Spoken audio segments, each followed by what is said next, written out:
안녕하세요. 저는 30대 여자입니다. 저는 결혼한 지 이제 5년 정도 됐고 아직 아이는 없어요. 나이도 나이고 결혼한 지도 꽤 됐으니 주변 사람들에게 지겹도록 듣는 질문 중 하나가 왜 아이가 없냐는 질문이에요. 들을 때마다 아직 생각 없다고, 원래 결혼하기 전부터 남편이랑 아이는 차차 생각해 보기로 했다고 해도 다들 하는 말이 똑같았어요. 아이는 무조건 하나는 있어야 하는 거라고요. 좋게 좋게 웃으며 이야기를 해도 다들 제가 터무니없는 소리를 한다고 생각했어요. 심지어 한 번은 쉬는 날 남편이랑 둘이 마트에 장을 보러 갔는데 돈가스 시식하시는 아주머니랑 아주 잠깐 이야기하는데 저희 부부가 아이 없다는 이야기를 들으시고는 갑자기 제 등까지 때리시면서 왜 애를 안 낳냐고 훈수를 뒀다니까요. 기분이 상한 남편이 아주머니에게 왜 알지도 못하면서 그런 말을 함부로 하느냐고 한마디 하고 나서는 아주머니도 당황하셨는지 대충 웃으며 상황을 넘어가려 하셨지만 남편은 끝까지 사과를 받아내야겠다고 했어요. 아는 사이도 아닌데 사람 등까지 때려가면서 할 이야기는 아니죠. 당장 사과하세요. 아유, 젊은 사람이 까칠하네. 그냥 내 딸 같아서 한마디 한 거 가지고 왜 그래? 사람 무안하게. 남편이랑 아줌마가 티격태격 하는 소리에 주변의 사람들까지 웅성웅성하며 모였습니다. 딸은 무슨, 어떤 엄마가 딸한테 그렇게 말을 해요? 암튼 잘 알지도 못하시면서 아무한테나 선 넘지 마세요. 아셨어요? 여보, 별일 아닌 거 가지고 왜 그래? 아주머니 무안하시잖아. 그만해. 그나마 다행인 건 제가 옆에서 말리니 남편도 금방 구겨진 표정을 풀고 카트를 끌고 가버렸다는 겁니다. 마트를 나와서도 남편은 화가 풀리지 않는지 연신 짜증을 냈어요. 우리가 애를 낳든 말든 도대체 무슨 상관이라고 멋대로 훈수를 두고 난리야. 진짜 우리나라 아줌마들이 문제라니까. 그냥 농담하신 거 가지고 뭘 또 그렇게까지 예민하게 굴어. 우리가 그런 소리 한두 번 들어? 물론 저도 저에 대해 잘 모르는 사람들에게 그런 이야기를 들을 때마다 남편 못지않게 기분이 상해요. 하지만 말 그대로 나에 대해 모르는 사람들이 그냥 하는 소리인데 굳이 예민하게 받아들일 필요 없다고 생각했습니다. 남편과 저는 어릴 때부터 한 동네에서 자란 동창이에요. 초등학교, 중학교 같이 나왔습니다. 지금의 시누이인 남편의 동생과도 언니 동생 하면서 친하게 지냈어요. 제가 성인이 된 후 오랜만에 시누이 집에 놀러 갔다가 군대를 제대하고 나온 남편을 만나 다시 알고 지내게 됐거든요. 몇 년 가깝게 지내다가 자연스레 연애하고 결혼했습니다. 남편이 원래 학교 다닐 때도 공부만 하고 친구는 별로 없어서 당시에는 제가 썩 좋아하지 않았었는데 어른이 되고 나서 보니 그런 모습이 오히려 멋있게 보이더라고요. 남편이 명문대를 나와 석사까지 마치고 대기업 연구원으로 취직했거든요. 제가 속물근성이 있는지 능력 있는 남편의 모습이 멋있게 보였습니다. 그래서 결혼까지 하게 된 거예요. 저와 남편은 성격이 정반대예요. 저는 무슨 일이 생겨도 크게 동요하지 않고 그러려니 하고 넘기는 성격인데 남편은 굉장히 예민하고 차가운 성격이라 누가 듣기 싫은 소리를 하면 잘 넘어가지를 못해요. 한번 기분이 상하면 상대방에게 사과를 받아야만 항상 상황이 정리됐습니다. 사실 뭐든 대수롭지 않게 넘기고 긍정적인 성격인 저와 달리 항상 철저하고 냉정한 남편의 똑부러지는 모습이 좋아서 결혼한 거예요. 저에게 없는 면이 남편에게 있는 게 어른스럽게 보였거든요. 그런데 나이가 들면 들수록 남편의 그런 점이 저를 힘들게 할 때가 있었어요. 남편은 항상 본인의 생각이 제일 옳다고 생각했습니다. 본인이 납득 안 되는 상황이 생기면 끝까지 걸고 넘어졌어요. 그런 점은 부부싸움을 할 때도 나타났어요. 한 번은 이런 적이 있었습니다. 시어머니께서 제가 한 갈비찜이 먹고 싶다고 하셔서 일이 끝나자마자 고기를 사다 시댁에 갔어요. 시어머니께서 종종 드시고 싶은 게 있으면 저에게 좀 해달라고 연락이 올 때가 있었거든요. 처음엔 저도 일 끝나고 장까지 봐서 시댁에 가기 귀찮았지만 제가 한 음식이 맛있어서 하시는 말씀인데 거절하기 어려웠습니다. 그래서 그날도 기분 좋은 마음으로 시댁에 가서 갈비찜을 해서 퇴근하고 시댁에 온 남편과 함께 저녁을 먹었습니다. 설거지까지 마친 제가 남편이랑 시부모님이 거실에 앉아 이야기를 나누고 계시길래 저는 텔레비전을 봤어요. 마침 뉴스가 하고 있길래 리모컨을 찾았습니다. 저는 평소에 정치에 전혀 관심이 없고 정치 가지고 알가알부하는 사람도 별로 좋아하지 않아요. 그래서 리모컨을 들고 채널을 바꿨습니다. 그런데 갑자기 시어머니가 저에게 버럭하시더라고요. 어머, 나 집중해서 뉴스 보고 있었는데 말도 안 하고 갑자기 채널 돌리면 어떡하니? 죄송해요, 어머님. 제가 정치 뉴스 보는 걸 싫어해서 저도 모르게 채널을 바꿨네요. 다시 틀어놓을게요. 시어머니의 말씀에 저는 황급하게 다시 채널을 바꿨습니다. 너는 애가 어릴 때부터 세상 돌아가는 거엔 영 관심도 없고 맨날 놀러 다니기만 하더니 여전하구나? 사람이 하루에 한 번은 뉴스도 보고 정치인들이 하는 이야기도 들어야 견문이 넓어지는 거야. 아무리 무식해도 명색이 대기업 연구원 남편이랑 사는데 부부끼리 대화가 좀 통하려면 노력을 해야지. 시어머니의 날카로운 말에 저는 순간 말문이 턱하고 막히고 말았습니다. 한두 번 듣는 소리도 아니었지만 매번 들을 때마다 가슴이 따끔거렸어요. 채널 좀 바꾼 거 가지고 뭘 이렇게까지 얘기해요. 은혜 원래 텔레비전은 드라마만 봐요. 복잡하고 어려운 건 딱 질색이라고. 나는 여자들 드라마 보면서 이러쿵저러쿵 떠드는 것만큼 천박해 보이는 거 없더라. 이래서 결혼은 수준 맞는 사람끼리 해야 하는 거라니까. 남편은 나름 제 편을 들겠다고 했지만 저에게 전혀 도움이 되지 않았습니다. 오히려 더 마음만 다칠 뿐이었어요. 또 어머니, 그만 좀 하세요. 부부 사이에 수준이라고 할 게 뭐가 있다고 며느리한테 그런 소리래요. 제 표정이 시무룩해지자 남편이 애써 시어머니에게 화를 냈지만 이미 다친 제 마음은 전혀 괜찮아지지 않았습니다. 그런데 그날 집에 돌아오는 길에 남편이 시댁에서의 일이 답답했는지 저에게 화를 냈어요. 너는 자존심도 없냐? 엄마가 무식하네 어쩌네 하면서 나랑 수준이 안 맞는다고 하는데 그런 소리 듣고도 멍청하게 왜 가만히 있어? 남편 나름대로 속상해서 하는 소리라는 걸 알지만 저도 속상했습니다. 하루 종일 가게에서 서서 일하고도 집에 못 가고 시댁에 가서 밥상 차리고 설거지까지 다 했는데도 시어머니에게 그런 소리를 들었으니 화가 나고 아직도 가슴이 뛰고 얼굴이 뜨겁게 익어 있었습니다. 그런데 남편까지 저에게 답답하다며 구박을 하니 화가 나더라고요. 나라고 뭐 성질이 없어서 이 시간에 시댁까지 가서 밥하고 설거지까지 하면서 참고 있는 줄 알아? 어차피 내가 말해봐야 어머니가 보시기엔 부족하고 마음에 안 드는 며느리니까 그러니까 나도 그냥 꾹 참고 있는 거라고. 지금 이 와중에 너는 우리 집에 가서 밥하고 설거지한 게 억울하냐? 남편은 또 이상한 방향으로 불똥이 튀었습니다. 남편의 행동에 저도 화가 나고 답답해서 한마디 더 했어요. 그럼 요즘 세상에 어떤 며느리가 퇴근하고 시댁 가서 밥을 차려. 당신도 그래. 내가 힘들게 장 보고 상까지 차렸으면 양심적으로 설거지라도 해야지 어떻게 가만히 있어?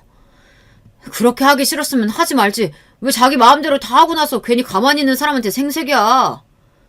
당신이 가만히 있었어? 지금도 나한테 뭐라고 하고 있잖아. 매일 며느리 구박 못해서 안달인 시어머니가 잘못이지.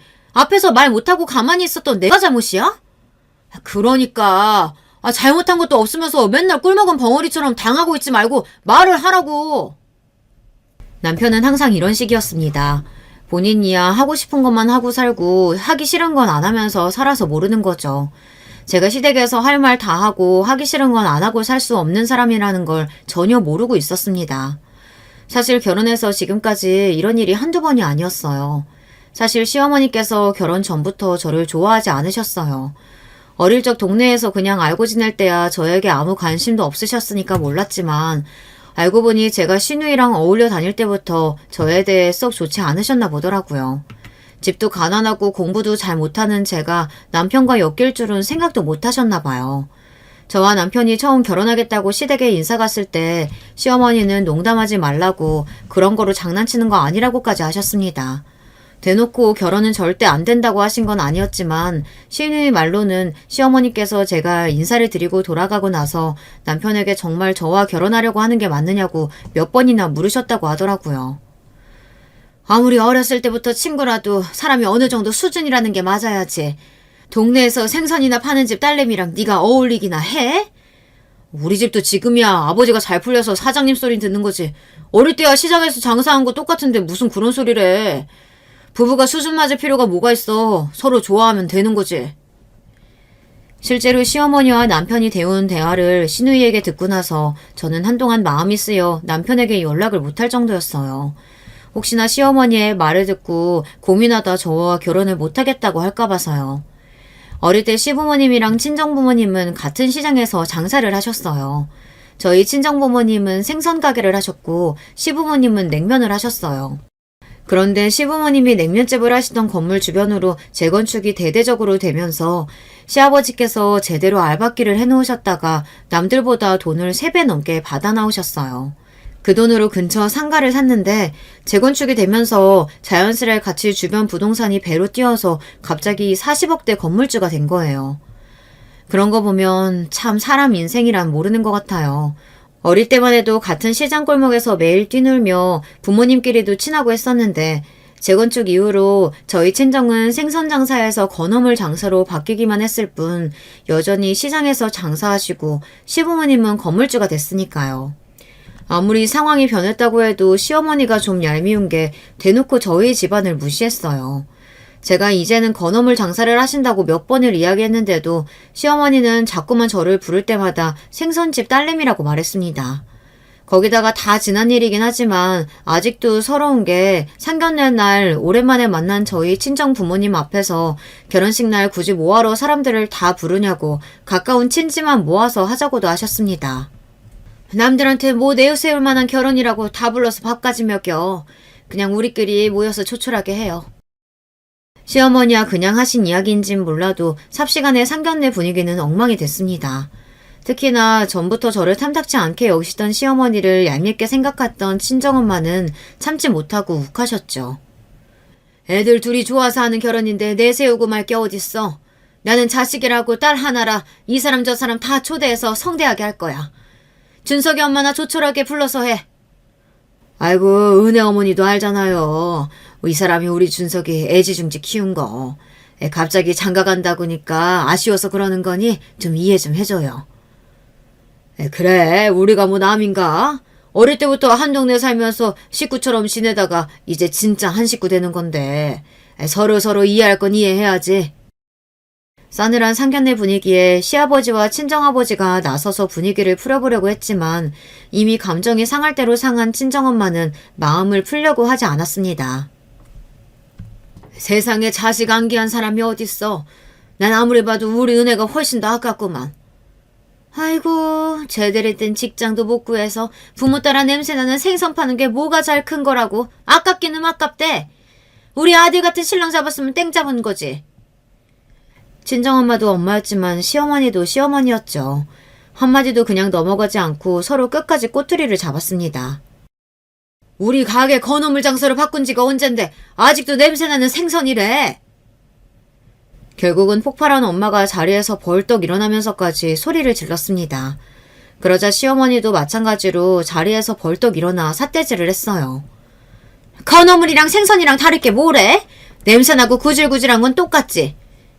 여보, 사돈 되실 분들한테 뭐 하는 짓이야? 그만해. 그래, 너 나랑 한번 해보자는 거지? 애들 결혼이고 뭐고 오늘 너 죽고 나 죽자. 너 이리 나와. 아무리 그래도 상견례 자리인데 이러다간 정말 큰일 날 것 같아 저와 아버지는 어머니를 따라 일어나 양쪽에서 어머니를 잡았습니다. 그런 와중에 이런 사달을 만든 시어머니는 오히려 더 씩씩거렸습니다. 그때였습니다. 그 난리가 나도 가만히 있던 남편이 자리에서 의자를 뒤로 밀고 일어났습니다. 그러더니 하는 말이 기가 막혔어요. 제 상견례 자리가 이렇게 될 거라고는 상상도 못했는데 두 분 다 정말 너무하시네요. 자식들 앞에서 이런 꼴까지 보이셔야겠어요? 앞으로 결혼식이든 뭐든 저희 둘이 알아서 할 테니까 양가 부모님께서는 저희 결혼에 일절 신경 쓰지 마세요. 남편은 미간을 잔뜩 구긴 채 그대로 식당을 나가버렸습니다. 저는 놀라서 그 뒤를 따라 나갔어요. 그리고 남편의 차에 따라 탔습니다. 그러고는 하는 말이 놀라웠어요. 우리 엄마 저러는 게 어디 한두 번이야. 그냥 그러려니 연기실 수도 있지. 장모님도 꼭 저렇게 똑같이 구셔야겠어.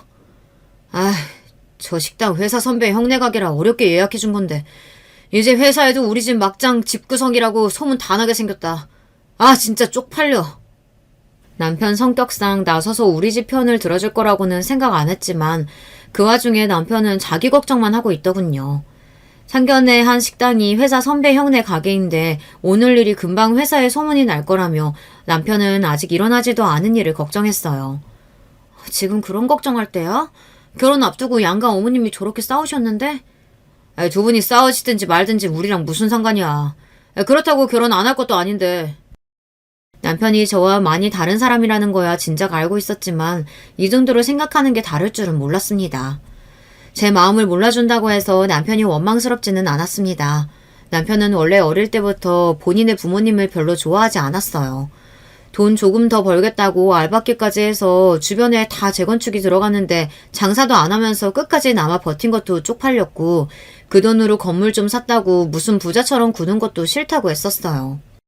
그렇다 보니 남편은 뭐든지 결정을 할 때 본인이 알아서 결정하고 행동했어요. 부모님께 도움도 일절 받지 않았고요. 남편이 그런 사람이다 보니 아마 남편도 저를 이해하지 못할 거예요. 저야 어릴 때부터 특별히 좋아하는 것도 잘하는 것도 없이 살다가 점수 대충 맞춰 대학 나와 지금은 부모님 가게에서 일하고 있으니까요. 평생 쉬지 않고 열심히 살아온 남편이 보기에는 이런 제가 답답하고 이해도 안 될 텐데 그래도 연애하는 동안 싫은 내색 안 하고 잔소리 한 번 안 하는 거 보면 남편이 저를 많이 좋아하고 있다고 느꼈습니다. 그래서 결혼도 결정한 거고요. 식당 룸 안에서 일어난 일이라 직원들도 못 들었을 거야. 괜한 걱정하지 마.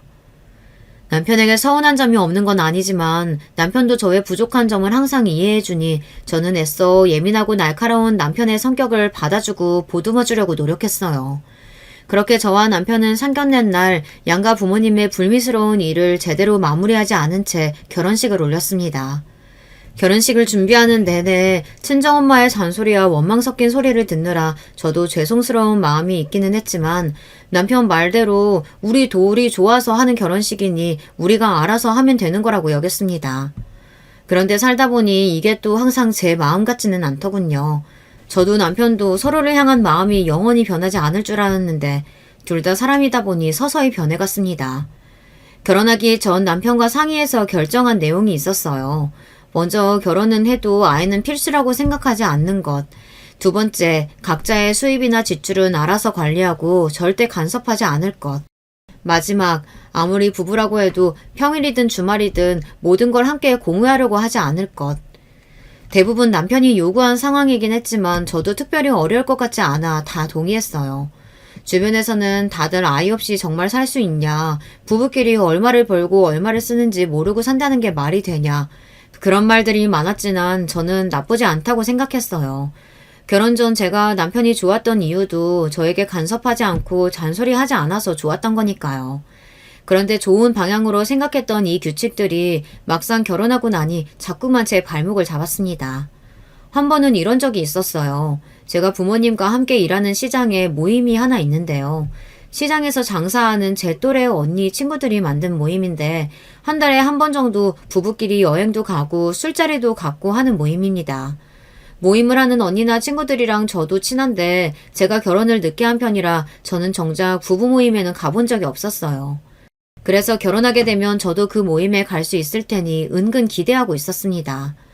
그래서 제가 결혼하고 첫 달 모임에 남편에게 함께 갈 수 있는지 물어봤습니다.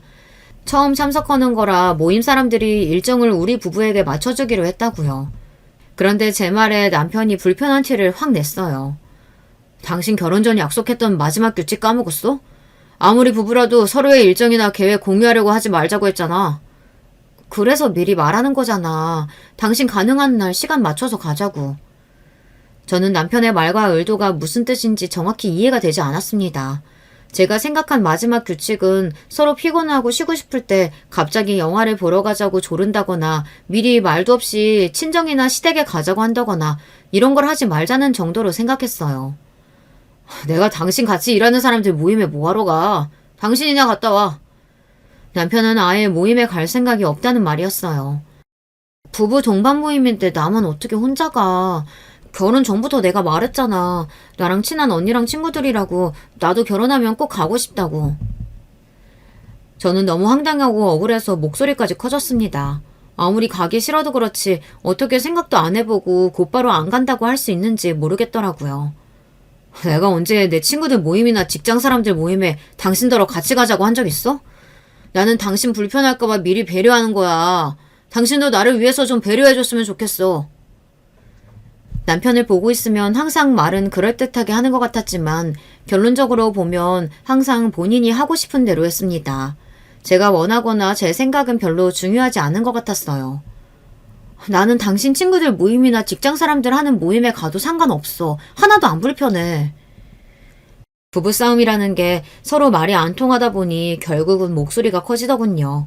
다툴 때 감정만 앞세우고 소리 지르는 걸 제일 싫어하는 남편에게 그 모습을 보이고 말았습니다. 이래서 딸은 친정엄마랑 닮는다는 말이 있는 건가? 너 지금 장모님이랑 말투며 표정이며 똑같아. 남편은 좋게 말해서 이성적인 거지 가만 보면 사람이 참 싸가지가 없습니다. 융통성도 없고요. 하다하다 친정엄마까지 들먹이며 사람을 바보로 만들더군요. 남편에 대해 모르는 게 없다고 자부하는 저지만 남편이 저럴 때마다 속이 골타골타 터질 것 같아요. 남편과 살아보니 사람이 능력만 있다고 다가 아니더군요. 공부만 하고 주변에 친구가 없어서 그런지 사람이 참 융통성이 없었어요. 시댁에서야 시부모님 두 분 다 남편의 말이라면 다 옳다고 떠받들어주지만 저희 친정은 그렇지가 않았어요. 결혼 전부터 양가 어머님 사이가 좋지 않았기에 결혼하고 나서도 친정엄마나 시댁이나 남편에 대한 마음이 썩 좋지 않았습니다. 그래도 딸이랑 사는 사위이다 보니 저희 시어머니처럼 대놓고 남편을 무시하거나 뭐라고 하지는 않으셨지만 남편이 눈에 거슬리는 행동을 하면 참지 않으셨죠. 어느 날이었어요. 결혼하고 몇 년 됐을 때였는데 명절이라 남편이랑 친정에 갔습니다. 어느 명절과 마찬가지로 시댁에서 받은 스트레스로 제 컨디션이 좋지 않았습니다. 매번 그랬겠지만 제가 좋아서 한 결혼이니 친정 부모님 앞에서 티를 내고 싶지 않아 애써 기분 좋은 척 했어요. 그런데 제가 아무리 연기를 해도 부모님은 제 낯빛만 봐도 모든 걸 다 알고 계셨어요. 안 그런 척 하려고 했는데도 엄마는 자꾸만 어디가 아픈 거냐, 무슨 일이 있는 거냐 물으셨습니다. 저는 괜찮다고 별일 아니라고 했어요. 그러다 눈치 없는 친정아버지께서 갑자기 뜬금없는 소리를 하셨어요. 혹시 우리 딸이 임신한 거 아니야? 살도 좀 빠지고 눈도 퀭한 게 영 컨디션이 안 좋아 보이는데. 저와 남편이 아이 생각은 없다고 결혼 전부터 미리 말씀을 드려서 시부모님은 저희 앞에서 손주 이야기는 일절 안 하세요. 시부모님도 마음속으로야 당연히 손주를 원하시겠지만 평소 남편 성격을 잘 알다 보니 굳이 입 밖으로 꺼내지 않으시는 거죠. 하지만 친정부모님은 손주에 대해 아직도 포기를 못하셨어요. 저희가 때가 되면 애를 가질 거라고 기대했죠. 그런 친정부모님 마음을 이해 못하는 건 아니에요. 시댁이야 저희가 아니어도 시누이 부부가 있지만 저희 친정에는 저 말고 다른 자식이 없거든요. 그렇다 보니 손주를 원하시는 게 당연했어요. 저는 그런 부모님의 마음을 알다 보니 아버지께서 그렇게 말씀하셔도 그냥 웃어넘겼습니다. 임신은 무슨, 그냥 좀 피곤해서 그래요. 오늘 푹 자고 나면 괜찮을 거야. 저는 애써 좋게 넘기려고 하는데도 그럴 때마다 남편은 굳이 정색하고 꼭 똑같은 말을 또 하고 했어요. 장인어른, 저번에도 말씀드렸다시피 저랑 은혜는 아직 아이 생각이 없어요. 그러니까 행여 농담으로라도 그렇게 말씀 안 하셨으면 좋겠습니다. 사람이 융통성이 없어도 저렇게 없을 수가 있을까요? 그냥 좋게 넘어가자는 말을 남편은 전혀 모르는 사람이었어요. 그런 남편의 성격을 가만히 봐주지 못하는 건 친정엄마도 마찬가지였습니다. 자네야말로 답답한 소리 좀 그만하게. 우리 은혜가 어릴 때부터 아기든 동물이든 얼마나 좋아했는데 이게 다 자네가 애 생각 없어서 우리 은혜한테 강요하는 거잖아. 엄마 아니야. 우리 둘 다 애는 무조건 안 낳겠다는 게 아니라 지금은 아직 애 낳을 생각이 없다는 거지. 지금은 일이 더 중요할 때니까. 역시나 항상 수습하는 건 저의 몫이었습니다. 친정어머니의 말에도 남편은 불만이 가득한 얼굴로 입을 꾹 다물고 있었어요. 아이고, 맨날 건물주라고 돈 자랑질 해대면서 뭘 얼마나 벌어서 쌓아주려고 애까지 미루고 일을 한대? 남편은 남편이지만 친정어머니도 어머니입니다. 안 그래도 시댁에서 이래저래 고생하고 온 딸 마음 편하게 쉬지도 못하게 하셨어요. 그때였습니다. 제가 한마디 더 하려던 찰나 남편이 참지 못하고 또 나섰어요. 장인 장모님 세대나 결혼하면 아이가 의무였지 저희 세대는 전혀 그렇지가 않아요. 세상에 할 일이 얼마나 많은데 저는 자식한테 평생 발목 잡혀가며 살고 싶지 않습니다. 순간 집안에 정적이 흘렀습니다. 웬만해서 모든 말을 다 받아치는 친정어머니마저 말문이 막혔는지 어안이 벙벙하다는 눈빛으로 혀만 끌끌 찼어요. 명절이라고 오랜만에 친정에 간 거였는데 역시나 또 남편 때문에 분위기가 흐려져 대충 저녁만 먹고 집에 왔습니다. 그날도 집에 돌아와 저는 남편이랑 티격태격 했습니다. 남편을 도무지 이해하려고 해봐도 이해가 되지 않아서요. 나도 시댁에 가서 별의 말만 다 들어도 웬만하면 다 참고 오잖아. 내가 백날 이야기한다고 해서 어른들 생각 안 바뀌니까. 근데 당신은 우리 집에 갈 때마다 부모님 하시는 말씀에 꼭 그렇게 토를 달아야 직성이 풀려? 그냥 좀 웃으면서 넘길 수 없어? 진심으로 궁금해서 남편에게 물었습니다. 남편과 살면 살수록 느끼는 건데 남편은 냉정하고 이성적이라기보단 사회성이 좀 부족해 보여요. 아니면 자기 자신 말고 다른 사람의 생각이나 마음 같은 건 전혀 신경 쓰지 않는 것 같았습니다. 시어머니는 제 자존감을 뭉개가며 할 말 못할 말 구분 안 하고 하세요. 그래도 저는 참습니다. 반면에 저희 친정부모님이 하시는 정도는 보통 부모라면 다들 하시는 이야기예요. 그런데도 남편은 본인이 하고 싶은 말을 참으면 죽기라도 하는 병에 걸리기라도 한 사람처럼 할 말이 있으면 참지를 못했어요. 시어머니도 시어머니였지만 남편의 그런 모습에 저는 슬슬 지쳐갔습니다. 그러던 어느 날이었어요. 시댁이든 친정이든 힘든 일이 있더라도 삶은 또 살아야 하니 애써 지난 일은 잊고 열심히 살았습니다. 저는 시장에서 일하다 보니 새벽 5시에 일어나서 출근해요. 남편도 워낙 부지런한 사람이라 제가 일어날 때 같이 일어납니다. 대신 남편은 헬스장에 운동하러 가요. 본인 몸이나 건강을 굉장히 챙기거든요. 운동 가기 전에 제가 만들어준 샐러드와 과일 주스를 가지고 나갑니다. 물론 자기 건강 챙기고 몸 챙기는 거 좋습니다. 그런데도 그것마저도 저를 피곤하게 하니 힘들었어요. 혹시나 제가 장을 못 봐서 샐러드나 주스가 부실하면 그렇게 인상을 쓰고 구박했습니다. 내가 아침상을 거하게 차려달라는 것도 아니고 고작 샐러드랑 과일 몇 개 갈아주는 건데 그것도 귀찮아서 점점 부실해지는 거야? 고작이라니. 나도 출근 준비하면서 매일 야채 사서 씻고 다듬는 게 얼마나 힘든 일인데. 오늘 퇴근하고 오면서 재료 사올 테니까 오늘은 그냥 좀 먹어. 남편이 그런 소리를 할 때마다 저는 서운하다 못해 서럽습니다. 사실 제가 말을 안 해서 그렇지 저도 새벽에 나가서 저녁에 들어오는데도 집안일은 전부 다 제가 해요. 항상 뭐든 공평하게 철두철미한 사람이 집안 돌아가는 일에는 전혀 관심이 없습니다. 결혼 초기에는 할 줄 몰라서 그런가 보다 싶어 한두 번 제가 가르쳐줬어요. 밥이나 설거지는 몰라도 청소, 빨래하는 정도는 할 수 있겠지 싶어 가르쳤습니다. 그런데 몇 번을 가르쳐줘도 먼저 하려고 하지를 않았어요. 심지어 본인은 손 하나 까딱 안 하면서 잔소리는 또 어지간히 해댑니다. 한 번은 쉬는 날이라 좀 늦게까지 잠을 자고 있는데도 남편은 무슨 급한 일이라도 있는 것처럼 다급하게 깨우더라고요. 저는 피곤해서 잘 떠지지도 않는 눈을 간신히 떴어요. 그러자 남편이 웬 티셔츠를 들고 제 앞에 들이밀더군요. 나 오늘 회사 체육대회라 이 티셔츠 입고 간다고 했잖아. 안 데려놨어? 저는 순간 꿈을 꾸는 줄 알았습니다. 평소에 잘 입지도 않는 면 티셔츠를 들이밀면서 안 데려놨냐고 하는데 기가 막혀서요. 오늘 체육대회라며 누가 셔츠도 아니고 면 티셔츠를 다려서 입어. 저는 살다 처음 들었습니다. 면 티셔츠를 다리미로 다려서 입는다는 소리를요. 암튼 남편은 뭐든지 유난이었어요. 아무리 회사 체육대회라도 회사 사람들이랑 하는 건데 평소처럼 깔끔하게 입고 가야지. 다 구겨진 티셔츠나 입고 가야겠어. 저도 전날 너무 일이 많아 피곤해서 그런지 남편의 말 하나하나가 다 거슬렸습니다. 저는 순간 욱해서 이불을 차고 침대에서 벌떡 일어났어요. 당신이 체육대회에 깔끔하게 입고 가고 싶었으면 진작에 다려놨으면 됐잖아. 그걸 왜 내가 다려? 내가 다림질을 어떻게 해. 결혼 전에는 엄마가 항상 내 속옷까지 다려줬었는데. 짐심 남편의 태도가 너무 짜증나서 울분이 단전에서부터 끌어올랐어요. 내가 당신 엄마야? 당신 엄마가 해주던 일을 왜 나한테 이야기해? 그까지 티셔츠가 그렇게 중요하면 지금이라도 엄마한테 가서 다려달라고 하든지.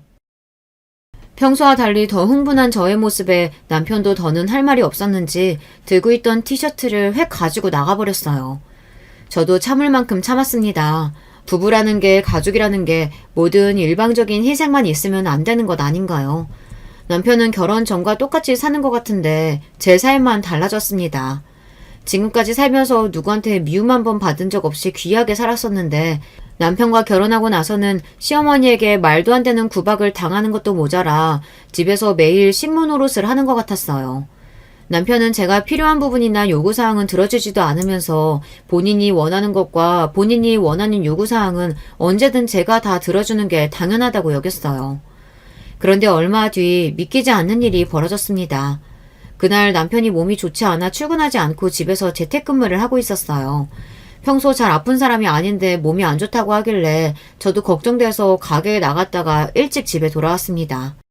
집에 돌아왔더니 남편이 씻고 있는지 욕실에서 물소리가 나고 방에 컴퓨터가 켜져 있더라고요. 저는 죽이라도 좀 끓여줄까 싶어 주방으로 가려던 참이었습니다. 그런데 남편의 컴퓨터 화면에 카톡창이 연신 반짝이더군요. 저는 호기심에 슬쩍 남편 컴퓨터를 확인했습니다. 남편이 대화하던 상대는 유대리라는 직원이었어요. 그런데 대화 내용이 일 이야기는 아닌 것 같더라고요. 자세히 보니 사적인 이야기를 하고 있었어요. 더군다나 그 사적인 이야기가 바로 제 이야기인 것 같더라고요. 우리가 애가 있어 뭐가 있어. 그까짓 청소 빨래 정도는 본인이 할 수도 있는 거지. 꼭 불공평하다면서 꾸역꾸역 잘하지도 못하는 나한테 시킨다니까. 내가 이래서 애를 안 낳는다는 거야. 애 낳아봐. 이거 해라 저거 해라. 얼마나 잔소리하겠어. 에이, 부모님 반대까지 무릅쓰고 결혼할 만큼 좋아했다면서 이제 와서 왜 넘살이세요? 그거야 애가 순진하고 물러쳐져서 내 말이라면 죽는 신용이라도 할래니까 그래서 그런 거지. 근데 마누라도 나이 드는지 점점 드세져. 깡패 장모님이랑 완전 똑같다니까. 에휴, 과장님 드센 여자 안 좋아하시는데 큰일 났네요. 저는 순간 제 두 눈을 의심했습니다. 이게 정말 남편이 회사 후배와 주고받은 말이 맞나 싶어서요. 저는 너무 놀라고 화가 나서 죽이고 뭐고 그대로 집을 나와버렸어요. 저런 인간 뭐가 이쁘다고 죽을 끓여주겠어요. 마음 같아서는 아파서 죽든지 말든지 상관하고 싶지 않더라고요. 그날 이후로는 남편을 보는 게 불편했습니다. 그나마 있던 정마저 다 떨어진 건지 정말 눈도 마주치고 싶지가 않았어요. 그런데 마음이 불편한 건 저뿐만이 아닌 것 같더군요. 남편도 뭔가 전과 달라졌어요. 워낙 합리적인 걸 중요하게 생각하는 사람이라 원래 야근이나 회식도 잘 안 했어요. 항상 집에 와서 본인이 좋아하는 야구나 보고 책 보기 바쁜 사람이었거든요. 그런데 최근에 자꾸만 회사 일이 바쁘다면서 야근도 많아지고 회사 동료들과 저녁을 먹는 일도 잦아졌습니다. 남편이 밉고 꼴보기 싫어도 이건 다른 문제였어요. 자꾸만 남편에게서 마음에 걸리는 것들이 생기기 시작했습니다. 원래 야근하는 것도 싫어하고 회사 사람들이랑 밖에서 만나는 것도 싫어하는 사람이 요즘은 웬일이래? 나도 이제 과장인데 팀원들이랑 잘 지내고 후배들도 좀 챙겨야지. 같은 팀에 일하는 대리가 취미도 비슷하고 성격도 비슷해서 잘 맞아. 그 친구랑 앞으로 주말에 종종 야구도 보러 가기로 했으니까 그런 줄 알아. 얼마 전 제가 남편 컴퓨터에서 대화 내용을 보았던 유대리라는 사람을 말하는 것 같더라고요. 최근에 다른 회사에서 남편네 회사로 왔는데 종종 그 직원이랑 저녁도 먹고 야근도 하는 것 같았어요. 남편이 원래 누구 칭찬하는 사람이 아닌데 본인이랑 소울메이트처럼 비슷한 게 많은 친구라고 이야기하더라고요. 저는 그러려니 했습니다.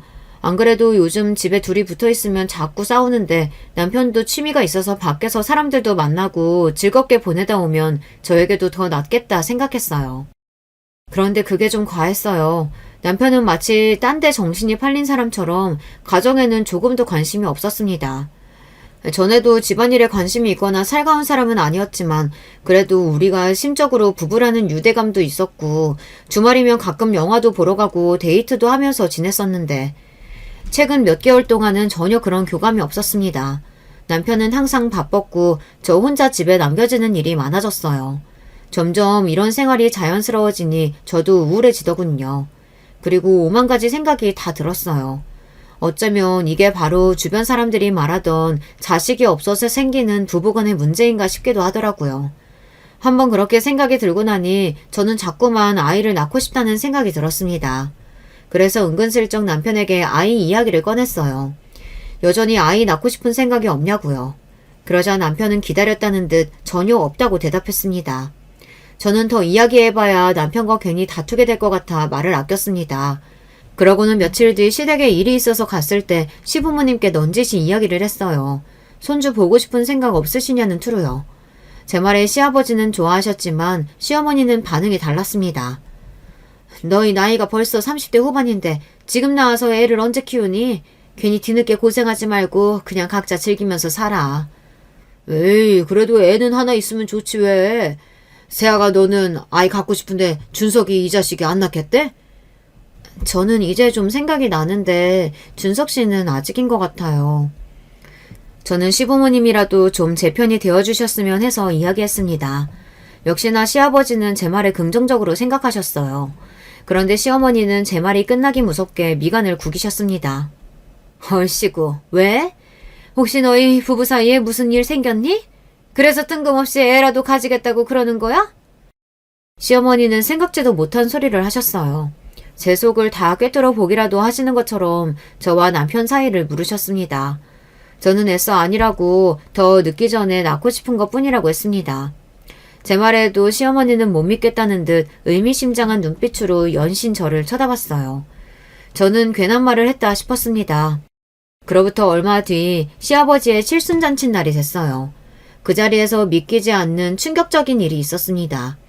저는 미리 준비한 한복까지 입고 잔치에 온 손님들에게 인사하려고 연회장 입구에 서 있었는데 시어머니께서 저를 본 척도 안 하시더니 친정 부모님을 연회장에 못 들어가게 막았다는 겁니다. 어머, 어디서 썩은 생선 냄새가 나나 했더니만 여기서 나는 냄새였네. 여기가 어디라고 왔어요? 당장 나가요. 이 옆에 나가 미쳤나? 바깥 사돈 칠순이라길래 가게 문 닫고 왔더니만 지금 뭐 하는 거야? 사돈은 무슨 사돈? 우리가 왜 사돈이야? 저는 말도 안 되는 이 상황에 너무 기가 차서 말도 나오지 않았습니다. 들으시는 분들도 기가 막히시죠? 이게 다 어떻게 된 일이냐면요. 얼마 전 남편이 저에게 이혼하자고 하기는 했습니다.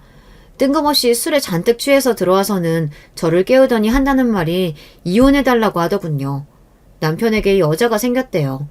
남편이 바람을 피웠다는 말도 기가 막혀 죽겠는데 글쎄 이 인간이 그 상간녀를 사랑한답니다. 내가 살면서 이렇게까지 사랑하는 여자 만날 거라고는 생각도 못 해봤어. 그러니까 제발 좀 이혼해줘. 내 남은 인생은 그 여자랑 살고 싶어. 저는 남편 하는 짓에 웃음만 나왔습니다. 너무 가소로워서요. 아주 혼자 드라마를 찍고 있네. 이혼하더라도 내가 원할 때 할 거니까 그런 줄 알고 입 닥치고 잠이나 자. 에이, 여자가 말하는 것 좀 봐. 이렇게 드세고 무식하니까 내가 정이 떨어졌지. 당신 내 성격 알지? 나는 한 번 정 떨어진 사람이랑은 하루도 못 사니까 당장 헤어져. 그날부터 남편은 저만 보면 이혼해달라고 사정사정을 했어요. 하지만 저는 들은 척도 안 했습니다. 사실 남편이 시아버지 칠순잔치 때도 오지 말라고 했지만 저는 들은 척도 안 했어요. 지난 5년간 제가 이 집 며느리이자 남편의 아내로 살았는데 제가 못 올 이유가 없다고 생각했거든요.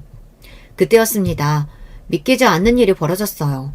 시어머니께서 친정부모님을 문전박대한 것도 모자라 잘 차려입은 웬 여자 손님을 데려다가 입구에 세워놓고 손님들에게 며느리라고 소개하고 있었어요.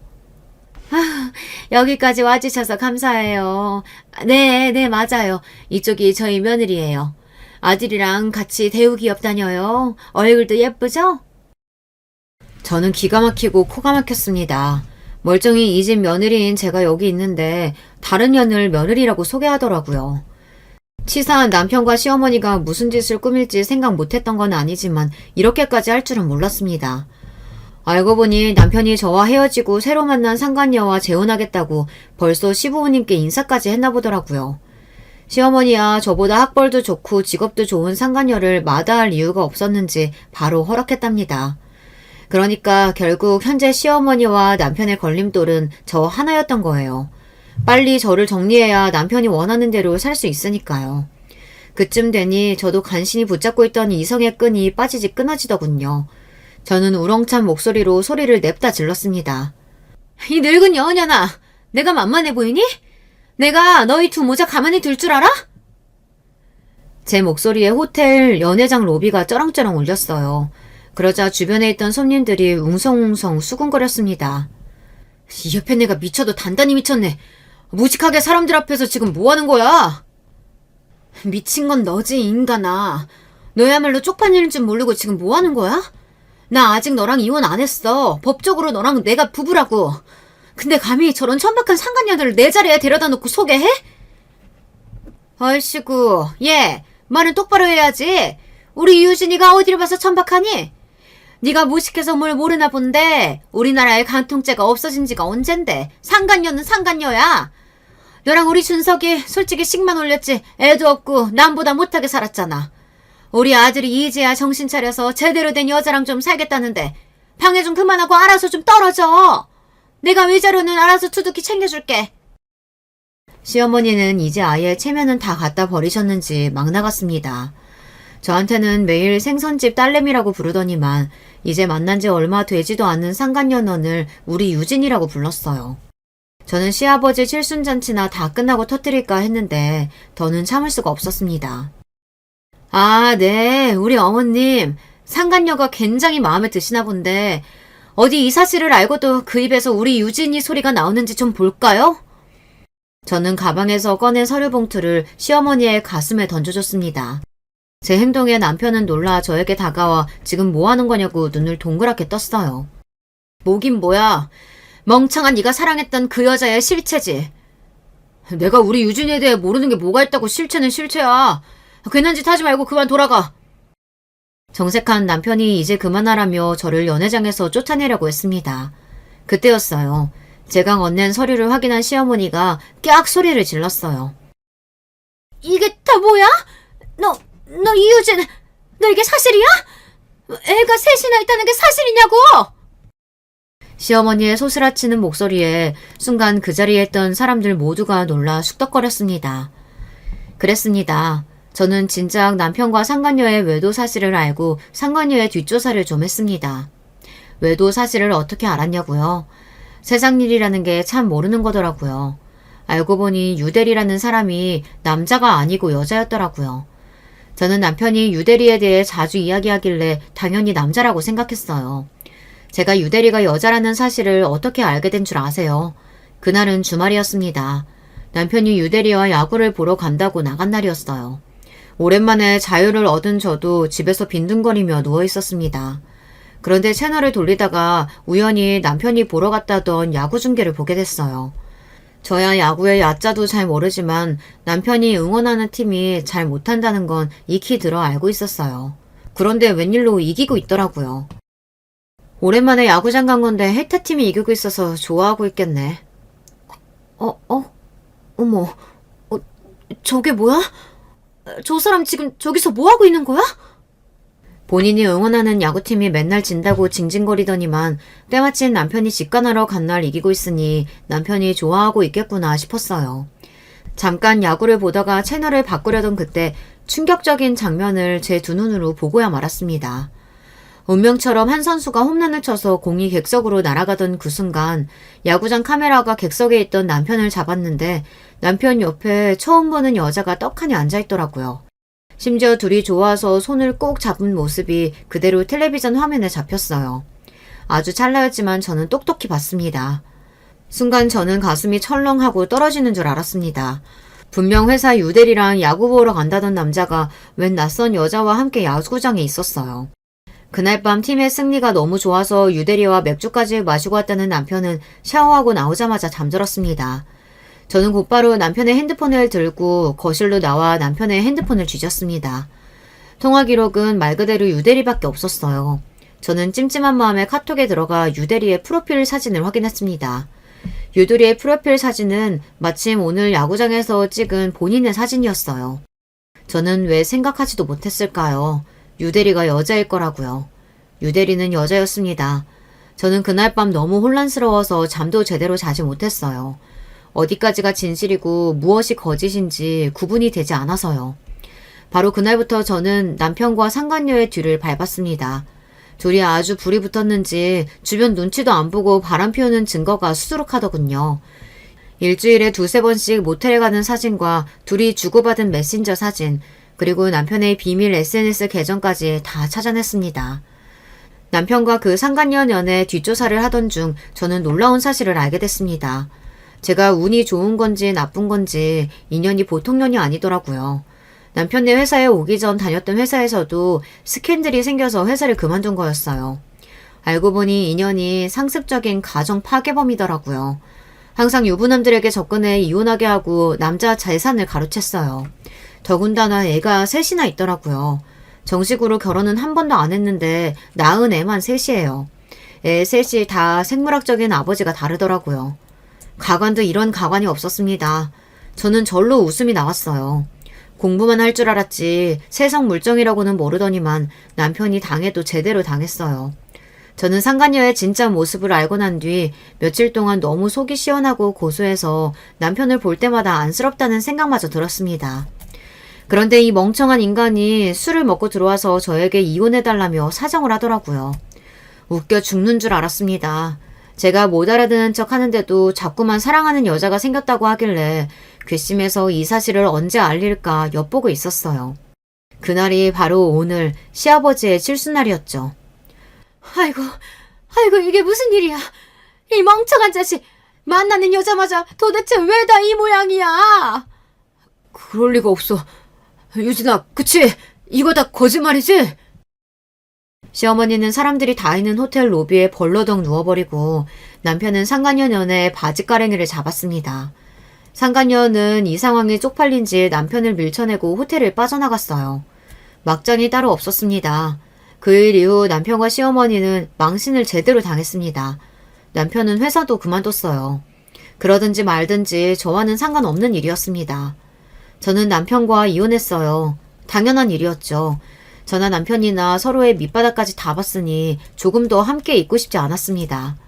자존심 강한 사람이니 이혼 후에 저에게 연락도 하지 않지만 전 신우이에게 듣기로는 남편이 많이 후회하고 있답니다. 인생을 잘못 산 것 같다고 다시 시작할 수만 있다면 저와 다시 시작하고 싶다고 한대요. 저는 그 말을 듣는 순간 온몸에 소름이 돋았어요. 남편이란 인간이 너무 싫어서요. 더는 연민조차 남아있지 않았습니다. 제 5년의 결혼 생활은 그렇게 막을 내렸습니다. 5년이라는 시간이 길다면 길고 짧다면 짧지만 저에게는 너무나 많은 걸 깨닫게 해줬어요. 이제 이혼역이긴 하지만 아직 앞날이 창창한 저에게 응원의 댓글 많이 남겨주세요. 끝까지 저의 이야기 들어주셔서 감사합니다. 여러분의 가정에는 행복한 일들만 항상 가득하시길 바랄게요.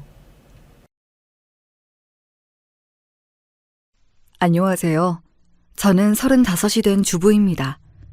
저는 의사 남편과 의사 시아버지가 있는 겉으로 보기엔 너무나 부러울 것 없는 결혼 생활을 하고 있었다고 모두들 부러워했던 여자입니다.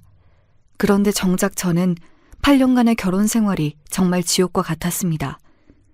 저의 이 기막힌 이야기 들어보실래요?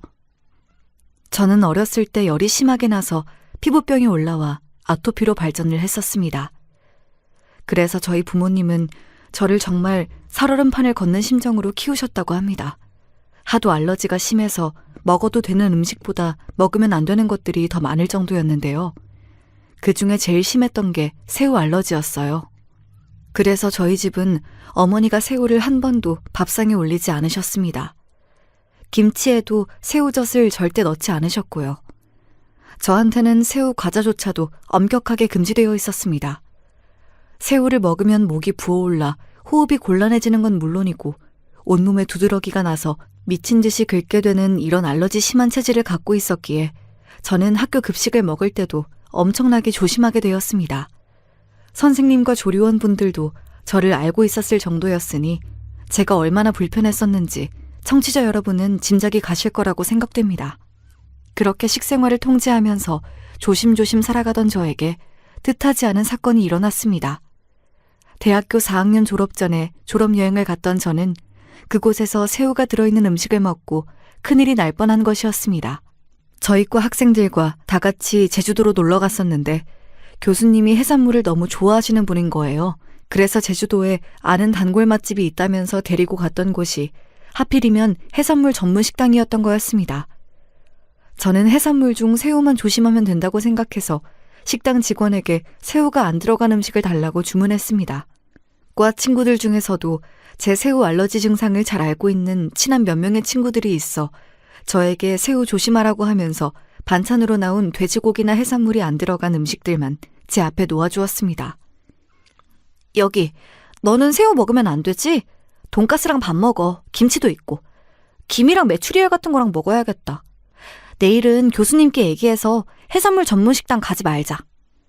제 베스트 프렌드였던 친구가 저를 배려해서 최대한 해산물을 피해서 저에게 반찬들을 권하며 제 앞에 놓아주었습니다. 그 친구에게 고마워하면서 밥을 먹고 있는데 그 해산물 좋아하신다는 교수님이 제 옆으로 다가오시더니 이렇게 말씀하시는 게 아니겠어요? 아니, 자네는 왜 해신탕은 안 먹고 이렇게 맛없는 반찬들만 놓고 밥을 먹고 있나? 얼마나 맛있는데 해신탕이. 요즘 젊은 세대들은 해산물을 싫어해서 큰일이야. 해산물을 많이 먹어야 머리가 좋아지는 것도 모르고 말이야. 아, 교수님, 제가 새우에 알러지 반응이 있어서 못 먹어요. 에이, 거짓말 하지 마라. 새우가 얼마나 맛있는 건데 그걸 못 먹나? 거짓말이지? 껍질 까기 싫으면 내가 깐 걸로 줄게. 한 번만 먹어봐. 얼마나 맛있다고. 다들 껍질 먹기기 귀찮아서 새우 안 먹는 거더라고. 알러지 있다고 핑계대고 말이야. 아, 교수님, 저 진짜 새우 알러지 있어요. 엄청 심각해서 그래요. 죄송하지만 먹으면 안 됩니다. 참, 변명도 가지가지네. 지도교수가 주는데 안 먹을 거야? 자네, 졸업을 하기가 싫은 건가? 감히 지도교수 말에 토를 달다니 어서 먹어보라고. 그 교수님은 굉장히 젊은 편이었는데도 꼰대라고 악명이 높았던 교수님이었어요. 놀란 저는 입을 확 닫았지만 새우가 든 교수님의 숟가락이 제 입안에 들어오고 말았습니다. 그렇게 새우가 들어오자마자 피부에 오돌토돌한 것들이 막 올라오면서 저는 거품을 물고 쓰러져 버리고 말았습니다. 제 친구들도 기절할 듯이 놀라서 119 응급차를 불렀고 저는 그 길로 제주대학교 병원의 응급실에 실려가게 되었습니다. 제가 정신을 잃었고 응급실에서 깨어나 보니 친구들이 걱정스럽게 쳐다보고 있더라고요. 그리고 그 옆에서 저의 링거줄을 조절해주는 의사 선생님이 계시더군요. 저는 그 레지던트에게 첫눈에 반했습니다. 응급차를 불러준 저의 베스트 프렌드도 물론 고마웠지만 저를 세심하게 케어해주는 그 의사가 그렇게 믿음직스러울 수가 없었습니다. 슬쩍 명찰을 보니 그 의사의 이름은 양영수였고 저는 얼른 머릿속에 그 의사의 이름을 저장해 두었다가 퇴원하기 전에 만나서 감사의 인사를 했습니다. 그리고 그에게 제 휴대폰 번호를 알려주었습니다. 양영수 선생님, 정말 감사합니다. 저는 서울에 사는 진이라고 해요. 제 목숨 살려주신 건 너무 감사해서 그런데 제가 한번 밥 살게요. 연락주세요. 아, 제가 할 일을 했을 뿐인데요. 보답은 필요 없습니다. 제가 집이 서울에 있는데 본가 갈 때 한번 연락드릴게요. 건강 조심하시고요. 그렇게 한번 만날 기회를 잡아서 저는 형수 씨를 만났고 한 번, 두 번 만나다 보니 형수 씨도 저에게 관심을 갖게 되어 대학을 졸업하고 나서는 그 사람과 본격적으로 사귀기 시작했습니다. 그 사람이 지금의 남편이고요. 남편은 시아버지가 의사여서 본인도 고민 없이 의대의 길을 선택했고 집안의 장손으로서 해야 할 일을 했다고 생각하는 정말 조선시대 선비 같은 사람이었습니다.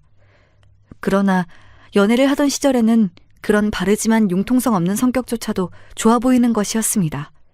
제가 눈에 콩깍지가 많이 씌었었나 봅니다. 저는 형수 씨가 다른 여자들을 눈에 담기 전에 저한테 오도록 만들어야겠다고 생각했고 그 사람이 서울로 올라와 서울대학교 병원에서 당직을 설 때마다 도시락을 싸서 당직실로 찾아갔습니다. 형수 씨는 그런 정성을 들인 저에게 홀딱 빠지게 되었고 드디어 저는 형수 씨의 부모님에게 인사를 드릴 기회를 잡게 되었습니다. 형수 씨의 아버님은 저를 마음에 들어 하셨지만 어머니는 저를 그다지 마음에 차지 않는 눈으로 아래 위로 쳐다보시더니 이렇게 말씀하시는 게 아니겠습니까? 우리 형수가 좀 고생할 것 같은데. 아가씨, 새우 알러지 있다면서요? 그럼 형수가 새우도 못 먹고 살 거 아니에요. 우리 아들 해산물 좋아하는데 결혼해서 새우 안 먹고 살 자신이 있니? 형수 너 말이야. 부부가 되려면 입맛 문제도 고려해야지. 그거 무시하면 안 된다. 얼마나 큰 영향을 주는데. 나만 해도 네 아버지가 우엉이랑 연근 싫어하셔서 그런 반찬 집에서 잘 안 해먹지 않니? 뭐 새우만 안 먹으면 되잖아요. 그리고 집에서만 안 먹으면 됐지 뭐. 나가서 밥 먹을 땐 괜찮잖아. 어차피 집에서 얼마나 그렇게 새우 요리 해먹는다고 그래요. 엄마, 그건 별로 핑계가 될 수 없을 것 같은데요? 아이고, 벌써 네 여자친구라고 편들고 그러니? 벌써부터 아내를 사람이라고 꽉 잡혀서 살려고 그러냐? 아내 바보라는 것 내가 말만 들어봤지 우리 아들이 그런 사람인 줄은 몰랐네. 정신 차려, 아들. 어머니, 새우를 제가 먹는 것만 안 되지 요리해 줄 순 있어요. 그러니 그런 걱정은 안 하셔도 될 것 같아요. 내가 듣기 싫은 소리를 한 건가? 미안해요, 아가씨. 그런데 아직 어머니라고 부르는 건 너무 이른 거 아닌가? 그런 말을 들었을 때 시어머니가 저한테 별로 호의적이지 않다는 걸 처음 느꼈습니다. 하지만 제 눈에는 형수 씨밖에 안 보였기 때문에 저는 형수 씨와 결혼을 밀어붙였습니다. 제 부모님은 다행히 형수 씨를 굉장히 마음에 들어 하셨습니다. 예비 사위의 직업이 의사인 것도 있었지만 바른 생활을 할 것 같은 성격과 믿음직스러운 면이 제 부모님의 마음을 사로잡은 것 같습니다. 저는 끝내 형수 씨와 결혼을 하게 되었고 시댁과 같은 아파트 단지에서 신혼살림을 시작했습니다. 사실 제가 아직 취준생의 입장에서 결혼부터 한 것이기 때문에 시어머니가 저를 더 싫어하셨을 거라고 생각합니다. 아들이 의사면 의사 며느리를 보거나 하다못해 간호사라도 데리고 올 줄 알았다고 시어머니가 나중에 솔직하게 말씀을 하시더라고요. 그 말을 듣고 정말 어처구니가 없었습니다. 저는 결혼을 하고 나서 운 좋게 취직이 되어 작은 회계사 사무실에서 첫 직장 생활을 하게 되었습니다. 남편은 레지던트 생활을 계속해야 해서 서울대학교 병원에서 집보다 더 많이 잠을 잤습니다. 저는 신혼생활의 거의 반절을 집에서 혼자 독서공방을 했었던 기억이 나네요. 그래도 저는 제가 사랑한 남자와 결혼까지 했었기 때문에 혼자 지내는 것에 큰 불만은 없었습니다.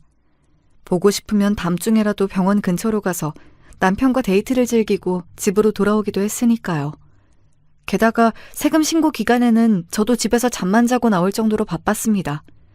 그렇게 별탈 없이 지내다가 어느 날 저는 시어머니가 호출을 하셔서 시댁에 갔습니다. 저는 직장에서 월차를 내서 쉬는 날이었고 그때도 남편은 병원에서 당직을 서고 있었습니다. 어머니, 무슨 일이세요? 저한테 하실 말씀이라도 있으세요? 일부러 집으로 오라고 하시고 중요한 말씀이실까요?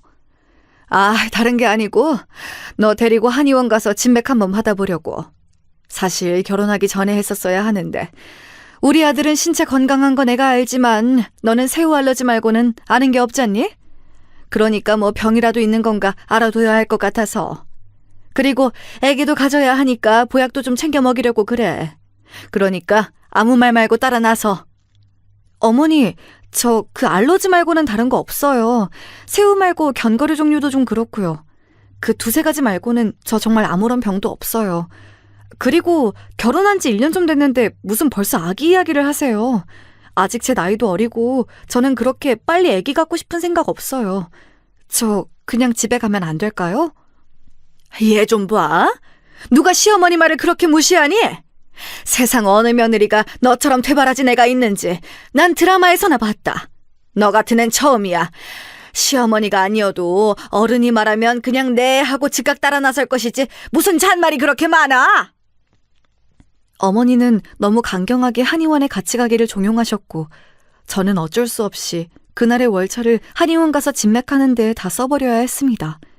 오랜만에 쉬는 날이고 저는 집에서 조용히 하고 싶은 걸 했으면 좋겠다는 생각이었는데 그날 하루를 다 망쳐버리고 말았습니다. 저는 어머니와 헤어지고 나서 집에 와서 혼자 화가 난 채로 술을 마셨습니다. 그러니 더 빨리 취하는 것이었습니다. 도대체 어머니는 무슨 생각하시는 거야? 지금이 조선시대도 아니고 내 생활인데 그것도 마음대로 못하나? 애기도 갖고 싶지도 않은데 무조건 임신을 전제로 노골적인 건강검진이라니. 참, 요즘 세상에 이게 무슨 시집살인 거야. 저는 술에 취한 채로 이렇게 투덜거렸습니다.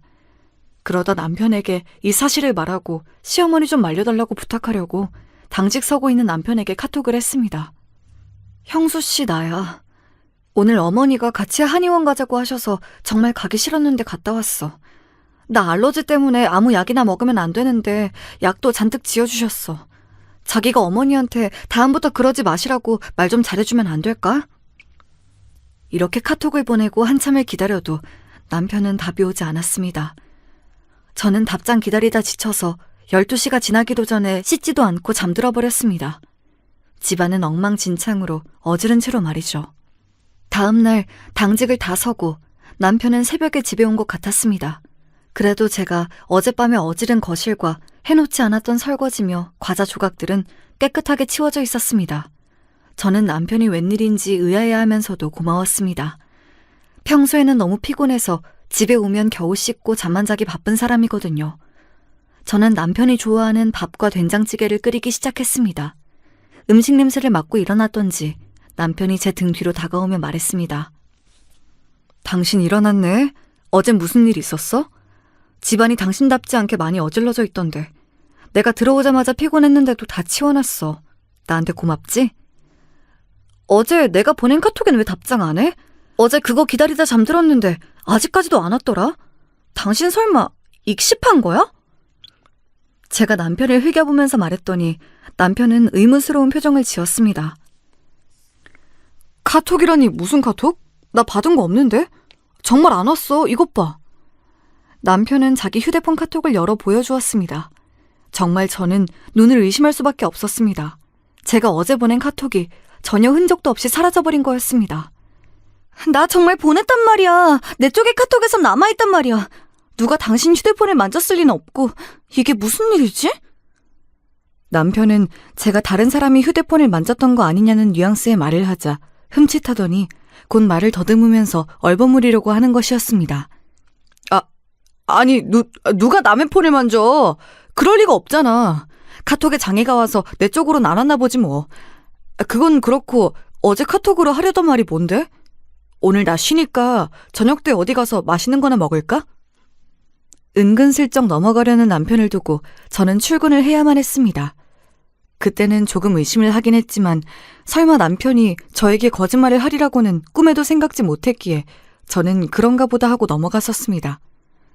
그때 더 자세히 캐물었어야 하는 거였는데 그러지를 못했던 게 지금에서야 너무 후회가 됩니다. 조금만 더 일찍 알았더라면 저도 이런 고생까진 하지 않았을 텐데 말이에요. 시어머니는 손자가 그렇게도 보고 싶으셨는지 저한테 1년간 쉬지 않고 한약을 지어주셨습니다. 저는 처음 3개월은 그래도 참고 한약을 먹으려고 노력했습니다. 하지만 너무 쓰고 먹기 힘든 역한 맛은 결국 한약 먹기를 거부하게 만들었습니다. 저는 나중에는 어머니께 한약을 받아서는 몰래 싱크대에 버리고 있었습니다. 아이는 생기지 않았죠. 어머니는 계속 이상하다 하시면서도 쉽게 포기하지 않았습니다. 이상하구나. 이 정도면 애가 생길 법도 한데 이 집 한약이 참 잘 듣는다고 했었는데 왜 너한텐 효과가 없니? 글쎄요. 저도 아기 가지면 좋겠지만 안 생기는걸요. 어머니, 그리고 저 병원 오는 거 좀 거북해요. 한약 냄새 맡는 것도 그렇고 침 맞는 것도 무섭고요. 아유, 그렇게 참을성이 없어서 어쩌니? 약 먹는 것도 정성이야. 네가 그렇게 건성으로 약 먹기 싫어하니까 실령님이 아기 점지를 안 해주시는 거 아니야? 세상에 마시는 약이 어딨어? 네가 거부해서 몸이 약을 안 받아들이나 보다. 좀 쉬었다가 먹든지 해야지. 아휴, 요즘 젊은 것들은 참을성도 없고 자기밖에 모른다니까. 결국 저는 어머니의 성화를 뿌리치고 그 한약을 끊어버리는 데 성공했습니다. 그리고는 바로 산부인과에 가서 피임기구를 몸 안에 넣는 수술을 했습니다. 시어머니에게는 비밀로 하고 남편에게만 허락을 받았습니다. 남편 역시 그때는 제가 원하면 아기 가져도 늦지 않는다며 제 의견에 찬성을 해주었습니다. 아기는 제가 마음에서 이 결혼에 대해서 확신이 들 때 낳아도 늦지 않겠다고 생각했기 때문이었습니다. 지금 생각해보면 우리 부부 사이에 아기가 없었던 게 오히려 더 나았다는 생각이 들어 저는 그때의 선택도 잘했다고 생각합니다.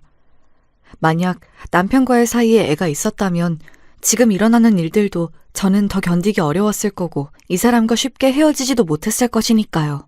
그렇게 5년의 시간이 흘렀습니다. 저는 회계사 사무실 일도 익숙해지고 더 공부를 해서 저도 회계사가 되려고 자격증 공부를 시작했습니다. 남편도 레지던트를 마치고 전문의가 되었고요. 둘만 살다 보니 돈 쓸 일도 없어서 저희는 집을 사고도 저금이 많이 남아 있었습니다. 그래서 1년에 열흘 이상은 꼭 해외여행을 가며 둘이서 살아도 별 불만 없이 알콩달콩 살고 있었습니다. 시어머니의 간섭만 없으면 말이죠. 어머니는 그 후로도 저희 부부에게 손주 재촉을 하면서 그 외에도 한약방을 몇 군데 더 다니고 무슨 용하다는 무당에게도 데리고 가려고 하셨습니다. 하지만 저는 약은 참을 수 있어도 무당집은 절대 같이 못 간다고 어머니께 고집을 부렸습니다. 저는 모태신앙을 가진 교인이었고 친정 부모님도 독실한 기독교 신자셨거든요. 시어머니는 기독교 집안의 사람들도 그 무당에게 점을 보러 잘 다닌다고 하시면서 저를 설득해보려고 많이 회유하셨지만 저는 그 문제만큼은 양보할 수 없었습니다. 아니, 이 집 무당이 정말 용하다니까. 언제 악이 들어서는지도 잘 맞추고. 그러니까 한 번만 가자. 내가 너 잘 되라고 그러지 시어머니 좋으라고 그러니? 어머니, 죄송한데요. 저 그런 데는 못 가요. 제가 기독교 신자여서 그러니 그 부분은 이해 좀 해주세요. 부탁드릴게요. 5년이나 지났으면 지쳐서 포기하실 법도 한데 어머닌 끈질기게도 기회만 되면 무슨 용한 한의원이 있다면서 진맥을 받으러 가자고 저를 억지로 끌고 다니셨습니다. 그때마다 저는 어머니께 한약을 받아 싱크대에 버렸습니다. 전혀 먹고 싶은 마음도 안 들었고 아기를 갖고 싶은 생각도 없었으니까요. 남편은 대학병원에서 의사로 재직하면서 여전히 한 달에 반 정도는 집에 안 들어오는 생활을 했습니다. 저는 시간이 많이 남는데 남편은 전문의가 되었어도 바쁜 것에 변함이 없으니 저희 부부의 예전에 돈독했던 사이에 조금씩 균열이 가기 시작했습니다. 지방에 있는 대학병원에 협진을 간다면서 가기도 하고 학회가 지방에서 몇 날 며칠을 한다면서 집에 들어오지 않는 시간이 많아짐에 따라 저는 남편이 없는 생활에 점차 더 익숙해져 갔고 우리는 같은 집만 공유하는 사이처럼 되어갔습니다. 저는 깨닫지 못했지만 남편은 꽤 오래 전부터 바람을 피우고 있었던 것이었습니다. 대학병원 의사가 지방 출장이라니 조금 이상하다는 생각은 가지고 있었지만 저는 그쪽 분야를 잘 모르니까 남편에게 대놓고 물어보지도 못했습니다. 남편의 부재는 처음엔 1박 2일이었다가 이제는 일주일이 되고 심하면 보름씩 집에 안 들어오는 날도 많아졌습니다. 저는 남편이 이렇게 잦은 외박과 출장을 다닐 때마다 부쩍 외로움을 느끼게 되었습니다. 다른 건 다 참을만 했지만 집안에서의 남편의 부재는 저를 지치게 만들었습니다. 그래서 남편이 집에 안 들어올 때마다 저는 신경이 날카로워져서 화난 상태로 전화를 했었던 것입니다. 당신 또 늦어? 오늘은 또 무슨 일 때문에 그래? 미안하지만 먼저 자. 나 오늘 못 들어가. 병원이 비상이야. 수술이 몇 건 더 있어서. 정말 수술 때문에 늦는 거야?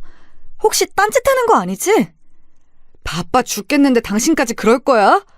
그런 이상한 소리 할 거면 끊을게. 잘 자. 제가 이런 의심스러운 투로 말을 꺼내자마자 남편이 버럭 화를 내는 것이었습니다.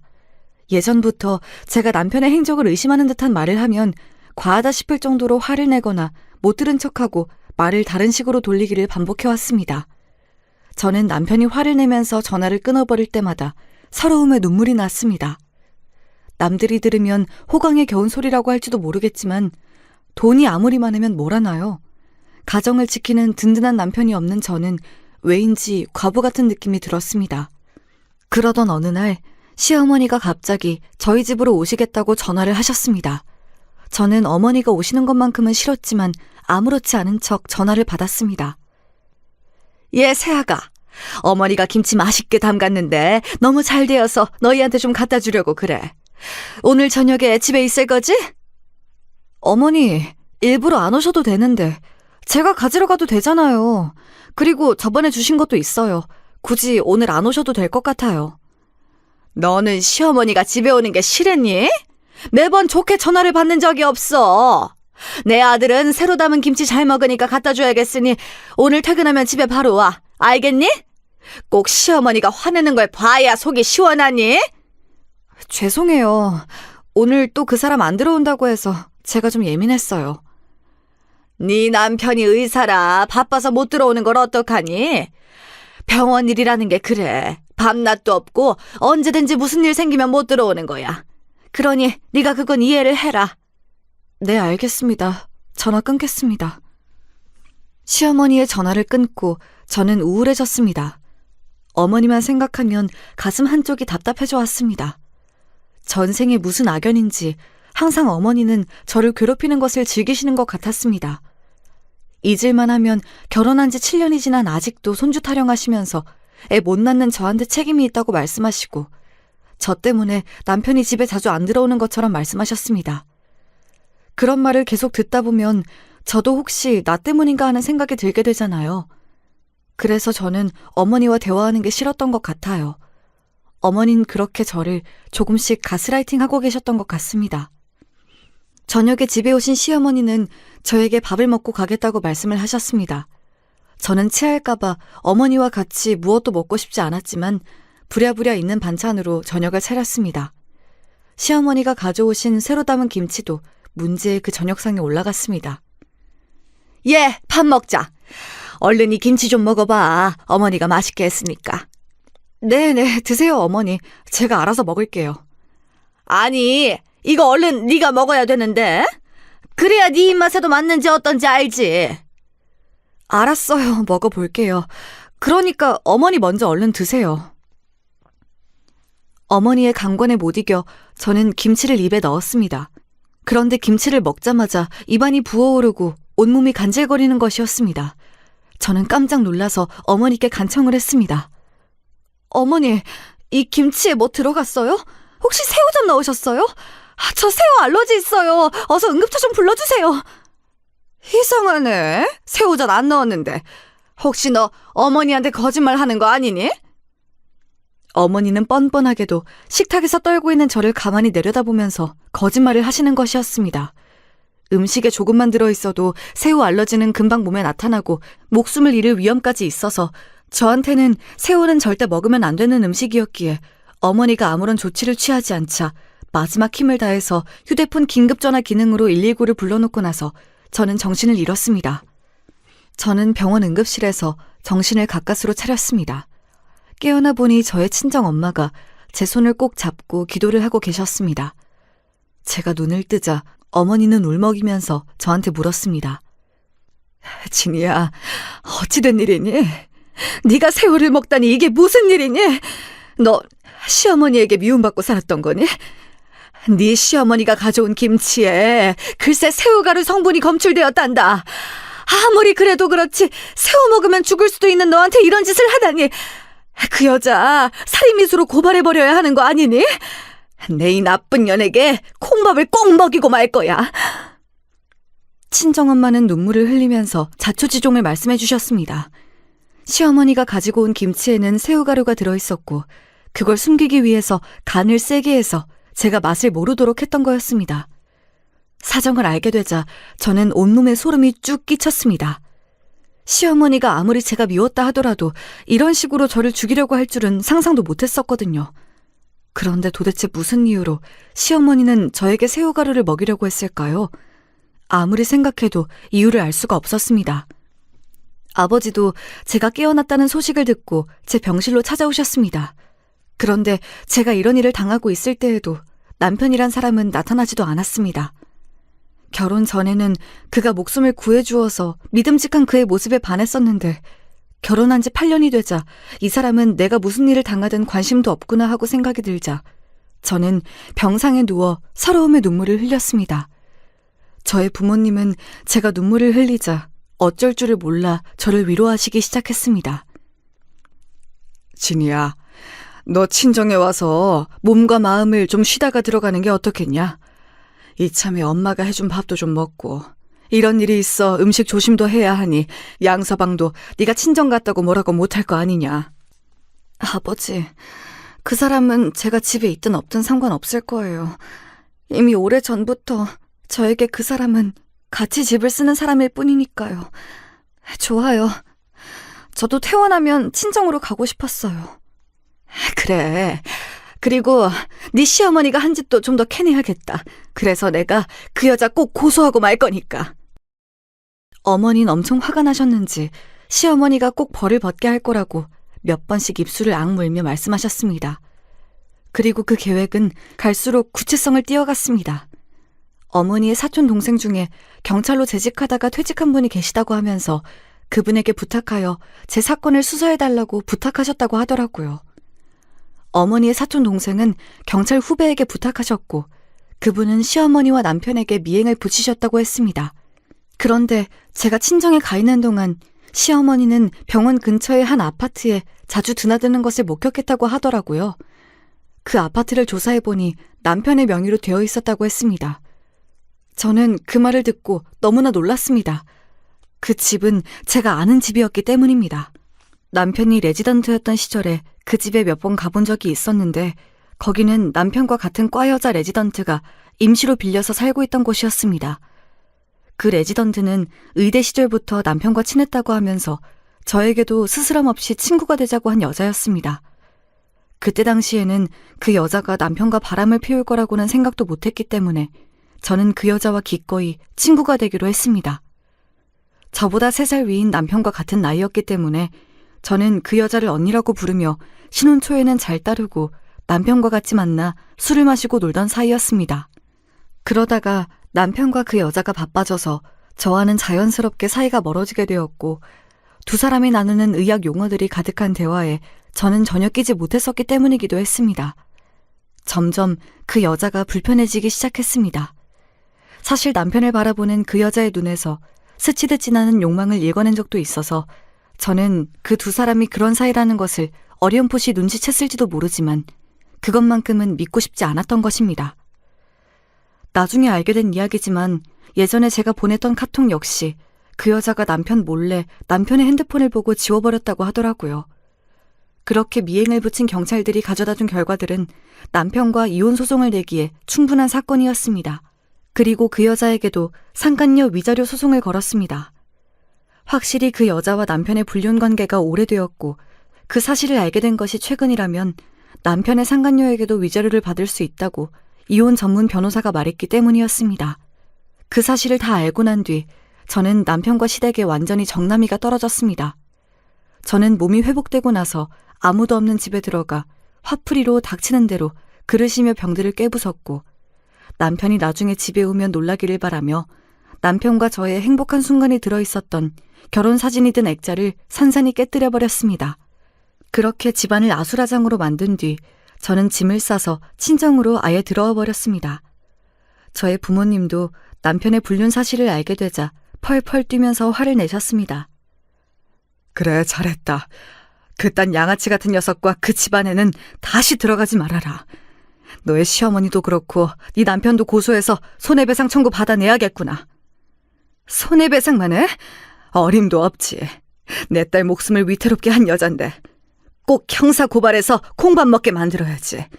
그런 짓은 살인미수야. 절대 용서할 수 없어. 그날 저녁 집에 들어온 남편은 온 집안이 엉망진창이 되어 있는 것을 보고 저에게 화가 나서 전화를 걸었습니다.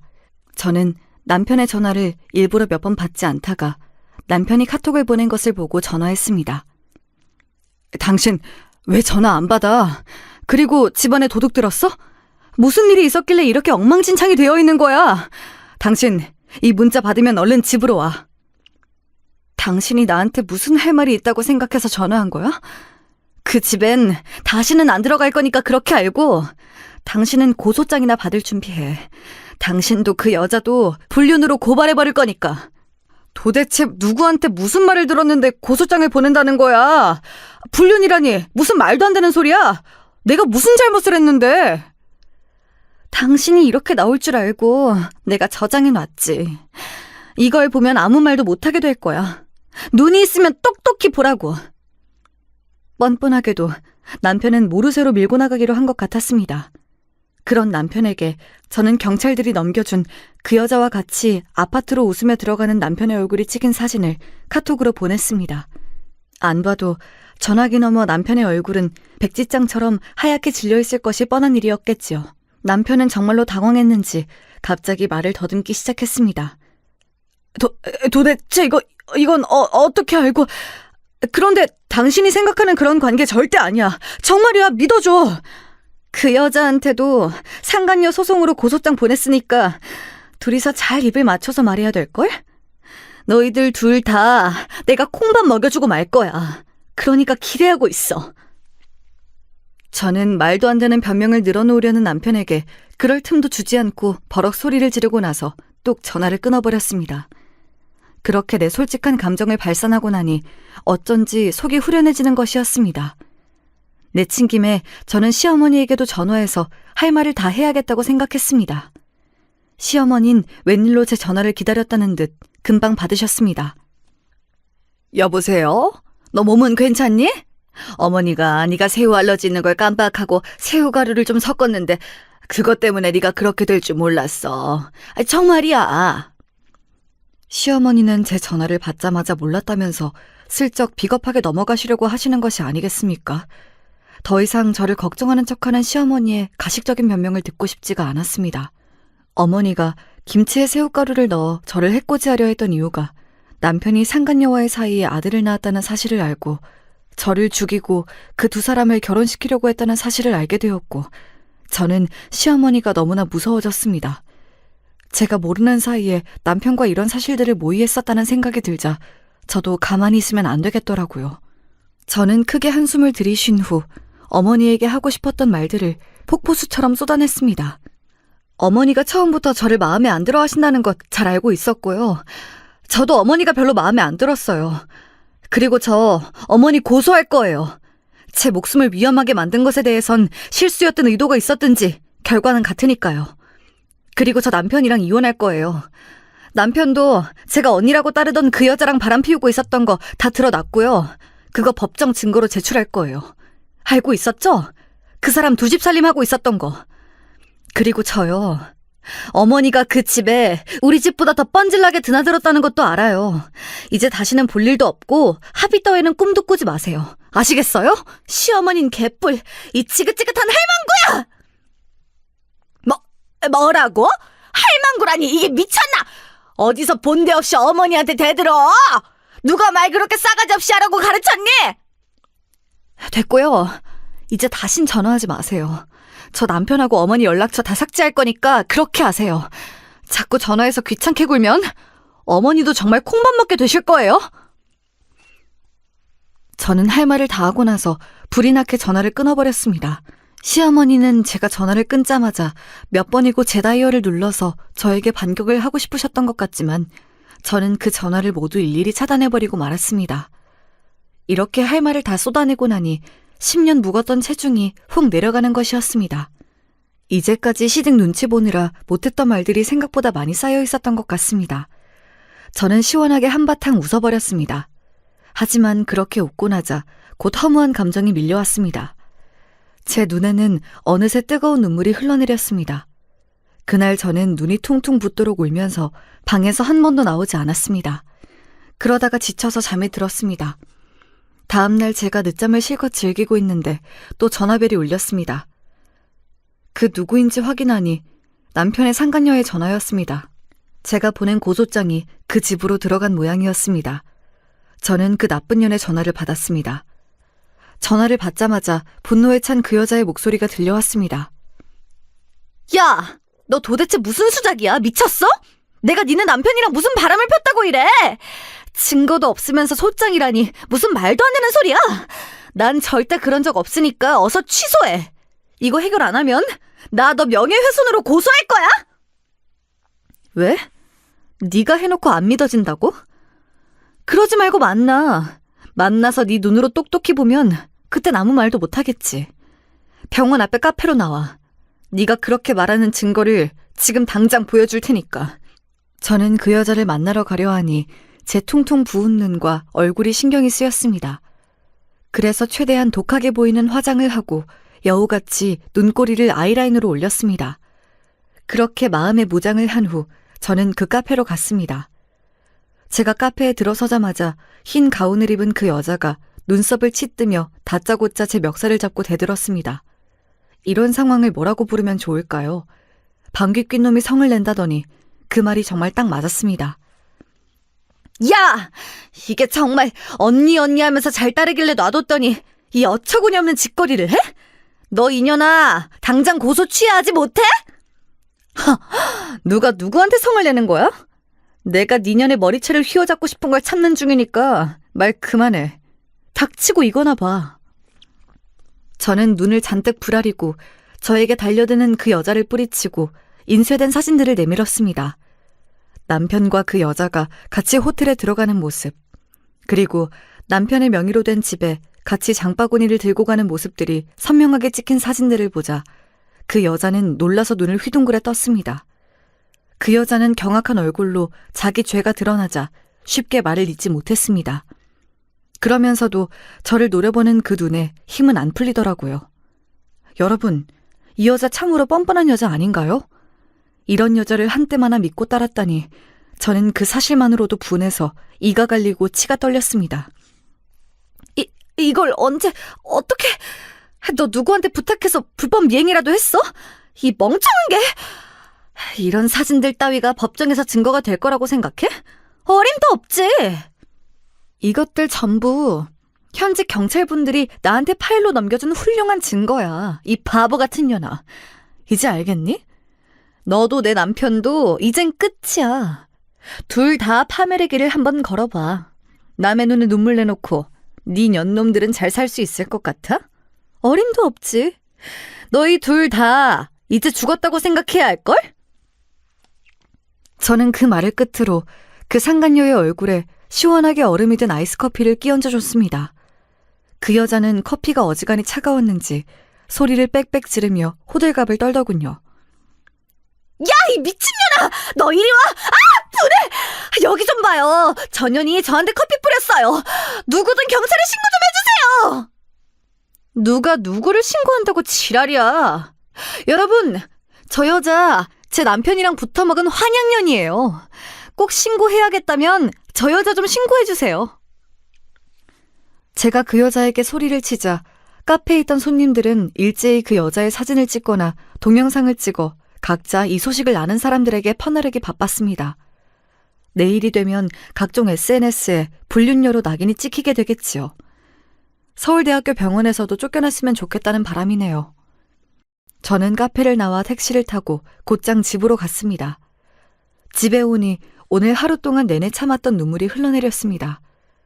저를 그렇게 긴 세월 동안 속이고 두 집 살림을 한 남편에게 괘씸한 마음이 들었고 그 사실을 왜 빨리 눈치채지 못했을까 제 자신의 한심함에 화가 났습니다. 이제는 그 집안에서 어떻게 나오든지 간에 제 이혼하겠다는 결심은 흔들림이 없었습니다. 저는 현재 남편과의 이혼 소송을 하고 있습니다. 그리고 그 얄미운 남편의 상간녀에게는 위자료 청구 소송을 했고요. 불륜의 기간이 길면 최대 1억까지 위자료를 청구할 수 있다고 제 이혼 변호사가 말하더라고요. 그 말을 듣고 저는 망설임 없이 최고 금액으로 해달라고 말했습니다. 저를 8년간 속이고 뻔뻔하게 그 두 사람은 부정의 증거까지 만들어 놓았던 모양이에요. 아직 호적에 올리지 않은 2살짜리 아들이 있다고 하더라고요. 그런 어이없는 사실까지 알게 되자 저는 남편에 대한 미련이 조금도 남지 않게 되었습니다. 생각해보세요. 어느 정신 나간 여자가 불륜까지 해서 애를 낳은 남자를 용서하고 다시 살림을 살 수가 있겠습니까? 또한 그와 별개로 제 친정어머니는 시어머니를 형사고발했습니다. 새우 알러지가 있는 사람에게 몰래 새우를 먹였다는 죄목으로 시어머니는 벌금 1,000만 원을 선고받았습니다. 제 시어머니가 그런 솜방망이 같은 법원 판결에 만족하실 리가 없었지만 저는 더 이상 그 집안 사람들과 엮이지 말자고 친정엄마를 설득해 그 정도로 끝내자고 했습니다. 남편은 저와의 이혼 소송이 걸리자 병원 내에 소문이 나서 더 이상 서울대병원에서 일을 할 수 없게 되어 자진해서 사직서를 냈다고 합니다. 그리고 그 여자와는 결혼은 안 하고 사실혼 관계로 둘이 살고 있고요. 시아버지 역시 병원장에서 은퇴를 하시고 개인 병원을 차렸다고 하시더군요. 명망 있는 교수 자리는 이제 물 건너갔고 불륜 행각으로 불명예 퇴직을 하게 된 남편의 상간녀 역시 서울 외곽의 다른 병원으로 자리를 옮겼다고 하더라고요. 불륜 커플의 최후에 알맞은 결말이지요. 다른 사람은 몰라도 남편의 상간녀만은 제가 원하는 대로 망하게 되어서 제 속이 다 시원하더라고요.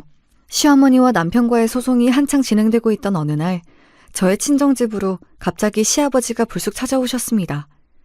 아버님은 이 모든 사실을 전혀 모르고 계셨기 때문에 저는 아버님께는 아무 악감정이 없다고 말씀드렸습니다. 그러나 시아버지는 제 손을 잡고 미안한 마음을 내비치셨습니다. 평소에 그렇게 위험 있던 모습을 보이던 시아버지는 이제 제게 작고 초라한 노인의 모습으로밖에는 보이지 않았습니다. 인간적으로는 참 불쌍한 모습이었습니다. 아가, 그동안 미안했다. 내가 네 시어머니 속셈도 네 남편의 못된 행실도 전혀 모르고 있었구나. 내가 제일 잘못했다. 내 집안일인데 내가 너무 무심했었던 것 같구나. 우리 집안과 네가 인연이 아니어서 아쉽지만 용서해달란 말은 안 하겠다. 제발 빨리 잊어버리고 새 출발했으면 한다. 이 못난 시아버지를 용서하거라. 아버님은 아무 잘못 없으시잖아요. 그만 가세요. 이젠 다시 안 만났으면 좋겠습니다. 아니다. 네 친정 엄마께도 용서를 빌어야지. 어머니는 어디 계시니? 내가 사과드리러 왔다고 말씀 좀 드려주렴. 시아버지는 저희 엄마가 안방을 나와 거실에 들어서자 갑자기 무릎을 꿇으시는 것이 아니겠습니까? 저는 깜짝 놀라 아버님의 팔을 잡았지만 아버님은 저를 뿌리치고 제 어머니에게 고개를 숙여 사과하셨습니다. 저희 집안 사람들이 대개 따님에게 폐를 많이 끼쳤습니다. 차마 용서는 안 되시겠지만 저를 봐서라도 빨리 잊으시고 새아기는 빨리 새 사람을 만나길 바랍니다. 정말 죄송합니다. 모든 게 명백히 사돈의 잘못은 아니지만 사부인이나 아드님에게 관심이라도 좀 가져주셨으면 이런 일도 없었을 텐데요. 안타깝습니다. 사과는 받겠습니다. 다신 오지 마세요. 아버님은 고개를 숙인 채 한참을 말을 잇지 못하셨습니다. 그러다가 눈물을 닦고 일어나서 조용히 우리 집을 나가셨습니다. 저 양반에겐 안 된 일이지만 네 시어머니는 절대 용서할 수가 없어. 나는 네 시어머니한테 꼭 벌금 받아낼 거야. 그러니 너도 마음 약하게 먹지 마. 알겠니? 그래요. 저도 시어머니한텐 용서하고 싶은 마음이 안 들어요. 이혼 소송이 다 마무리되고 나면 저는 유럽으로 한 달간 길게 여행을 다녀오려고 합니다. 시댁의 눈치도 안 보고 어머니의 지긋지긋한 손주 타령에서도 벗어난 지금 저는 너무너무 홀가분하고 행복합니다. 남편의 외도가 아니었더라도 저희 부부는 어차피 사랑이 식어 결국 이혼을 하게 될 수순이었던 것 같습니다. 여러분, 여자는 자기를 더 좋아해주는 남자를 만나야 행복한 것 같습니다. 저는 그 사실을 이제야 깨닫게 되었습니다. 제게 만약 다음 인연이 있다면 제 소원은 저를 2배 이상 좋아해주는 남자를 만나는 것입니다. 물론 저도 그 사람을 당연히 사랑하겠지만 말이죠. 하지만 당분간은 남자도 만나고 싶지 않고 그냥 혼자가 된 나를 오롯이 돌아보는 여행을 하고 싶습니다. 여러분, 제 이야기 어떠셨나요? 오늘 제가 해드린 이야기를 잘 참고하셔서 앞으로 여러분도 이성을 만날 때 온전히 자기 자신만 사랑해주는 사람을 만나세요. 그리고 가족이라고 다 마음 놓고 믿으시면 안 됩니다. 자기 몸은 자기가 지켜야죠. 저는 이번 사건을 겪으면서 더욱더 식생활을 조심해야겠다고 생각했고 정기적으로 병원 검진도 받으려고 합니다. 앞으로는 사람을 만날 때도 신중을 기할 것이고 제 알러지 체질도 다 인정해주고 같이 신경 써주는 남자를 만났으면 좋겠습니다. 저의 이야기는 여기까지입니다. 여러분, 항상 건강하시고 행복하시길 바랍니다. 그럼 안녕히 계세요.